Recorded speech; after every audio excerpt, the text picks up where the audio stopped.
Hey everyone, how are you? I am doing fine on this very cold day. Um, just went out to do a little shopping. Had to go to KaDeWe because I had to. Um, I needed a few things that only they had, and I wanted to try their chocolate croissant, which is pretty amazing, I have to say. Yeah, pretty amazing.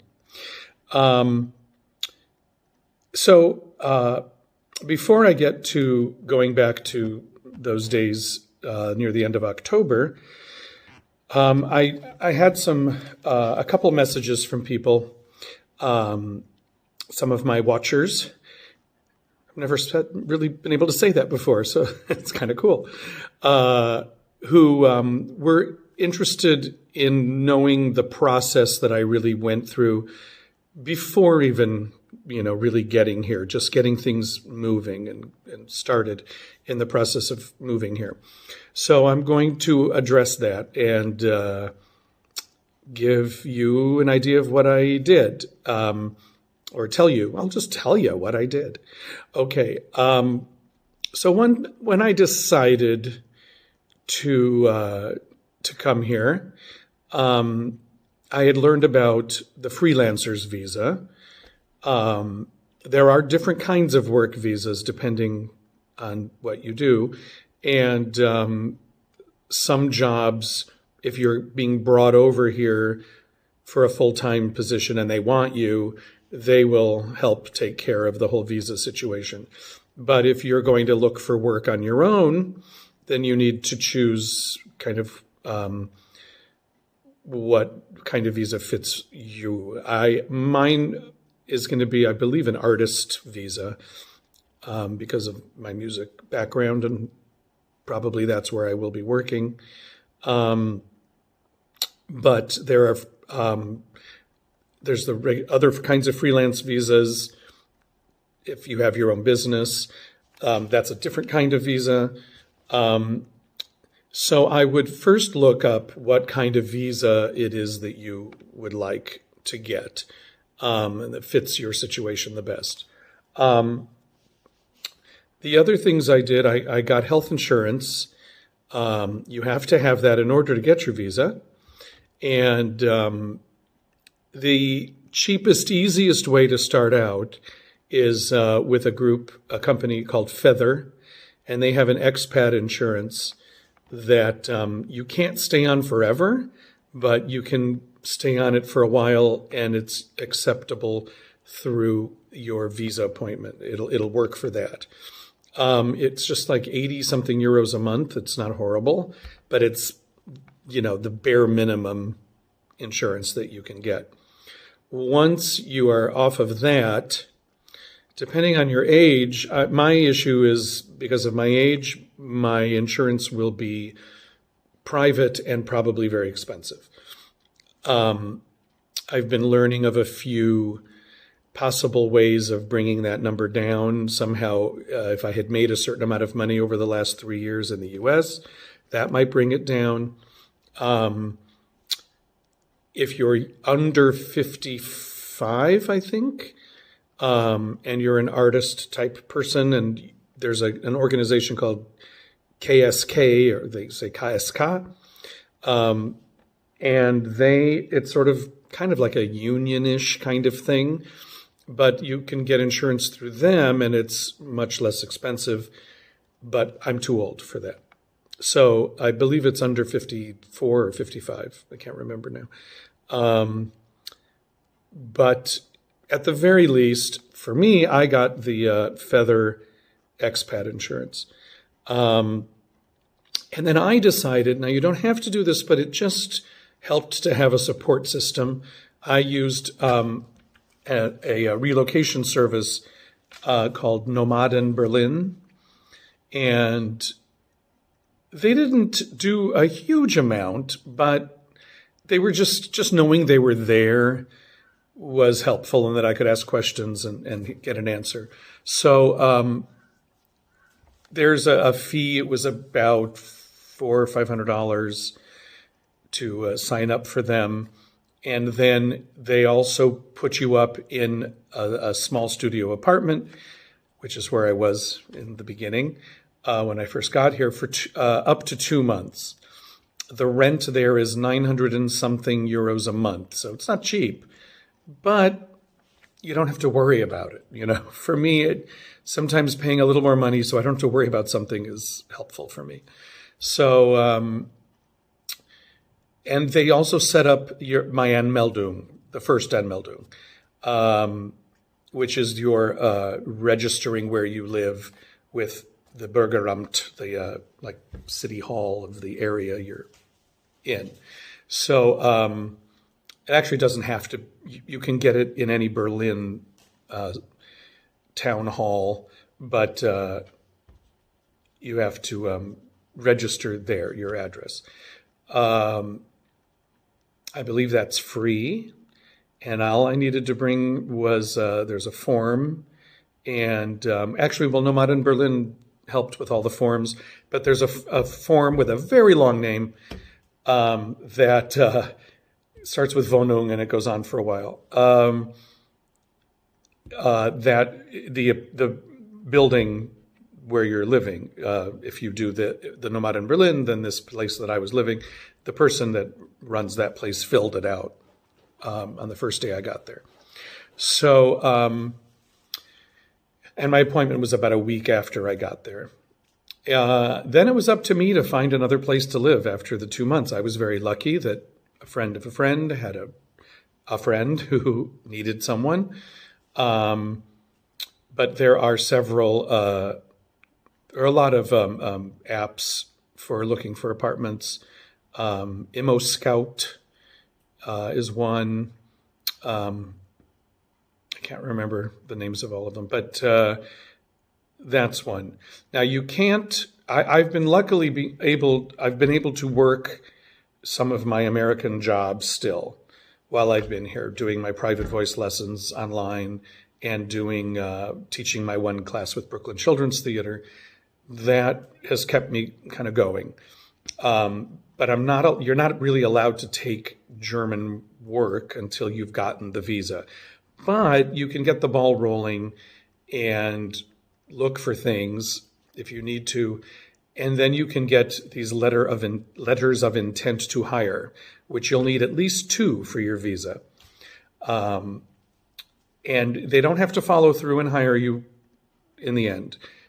It just shows that there's interest in doing that. So I just got my 2, and I might be able to get a couple more, hopefully. But I haven't been able to work an actual job yet in Germany.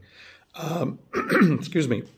So, you're really just getting things together. There's a site online that has a huge amount of information, at least about the freelancer's visa. It was under allaboutberlin.com, how to get a German freelance visa. Well, they're guides. Okay, it's all these different sections. allaboutberlin.com/guides/how-to-get-a-German-freelance-visa. Something like that. Anyway, but I noticed that there are a lot of sites that talk about that. There's a lot of there are a lot of documents that you have to get together. Copies of your degrees, your resumes, your cover letter, proof of insurance, your Anmeldung, passport photos. You have to get made a certain kind of passport photo. Then you have to do projected income and a profit loss thing, and there's a lot of stuff, and I'm starting to now get it all together. But and you have to, pretty soon after you get here, I would set up an appointment for the visa, because mine was pretty far out. Normally, you're only allowed to really stay in Europe, in the EU, for 90 days without a visa. unless if you've made a visa appointment and it's after that time, then you can stay through that time. So that's what I had to do because my visa I came in September. My visa appointment it wasn't until January. So I can't remember the site I looked up to get the visa appointment, but they will. If you look up the other site, they will, I'm sure, tell you on there.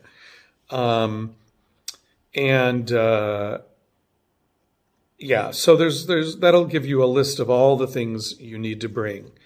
So that's basically it. My days are pretty much doing my jobs in the U.S., getting things together for the visa. I have to have an Anmeldung appointment later next week because I'm in a new place, so I have to register this place, whether I stay here or not.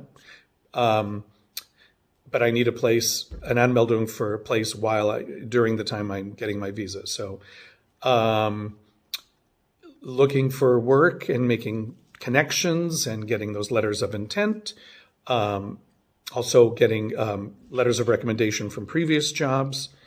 And then I spent, those first few weeks really just checking out the city and the different areas and getting a sense of the place, of living here. It's going to take a while. I'm still learning.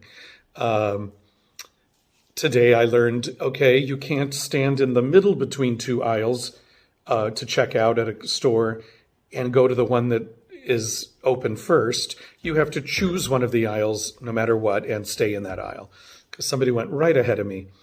And then a person behind me kind of,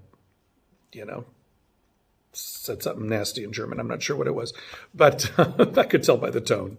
Anyway, so, there's lots to learn. And of course, taking German classes, which is helpful. I use Speakeasy for my classes. If you're just starting out, it's pretty intense. And I did 2 months of it and then I needed to take a break because I need some time to just look over my notes and really understand what I've learned because it moves pretty fast. If you have any other questions, feel free to comment and ask them in your comments, and I'll be happy to answer them. But that's basically, there's a bug, what I did. Great. So I'm just going to tell you the next few days, I didn't do a whole lot. We're talking the 27th, 28th, 29th, and 30th of October. The 27th was very busy with work. I had my voice lesson and my German class, and I taught my Brooklyn Children's Theater class. And then a friend of mine had a performance in New York, and, we're 6 hours later. So their 7:00 performance time started at 1 a.m. here, but I wanted to see it. So I watched some of that. I couldn't get through the whole thing, but I watched as much as I could. And that was the 27th. The 28th, let's see here. I'm looking at pictures and my calendar, and I have to keep moving my phone because it's in the way. Okay. So that was the 27th. The 28th, I taught some lessons in the evening, some voice lessons, and went to my favorite restaurant in Karlshorst and got a stuffed baked potato, which was the largest plate of food I think one of the largest plates of food I've seen in a long time. I thought I was getting a little baked potato. You'll see the picture. So that was fun. And then on the 29th, it was a little crazy of a day. I needed to drop off, it was kind of everything went wrong. I needed to drop off something at the bank. And something else I did was open a bank account. I did Deutsche Bank. It just was easy, and they spoke English, and I just went with it. But there are several other banks that are doable. N26, I'm not sure if Americans can still get that. I know that they just stopped them in America, so I'm not exactly sure what's going on with that. N26, that's an online bank. But the Berlin, is it Volksbank?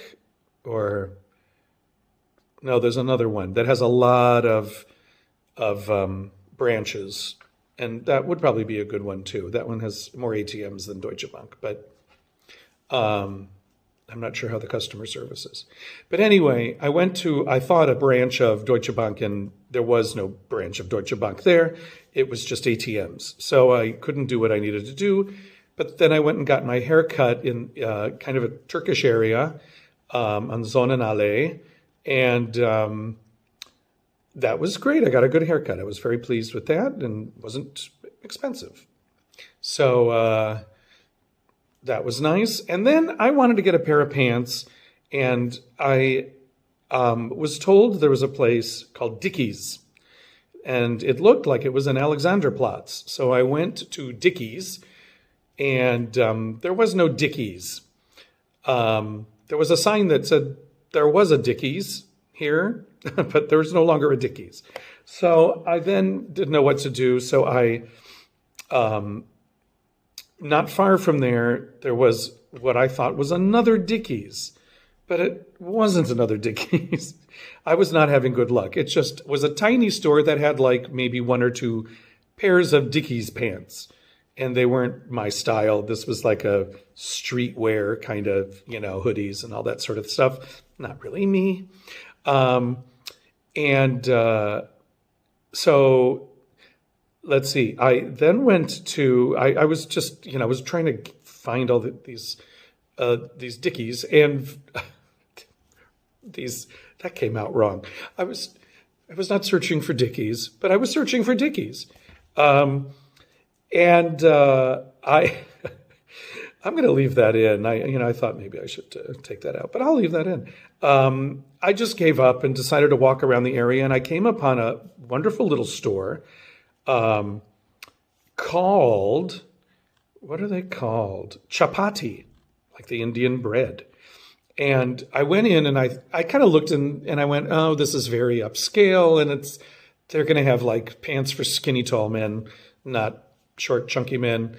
And I kind of wasn't even going to go in, and I thought, why not go in?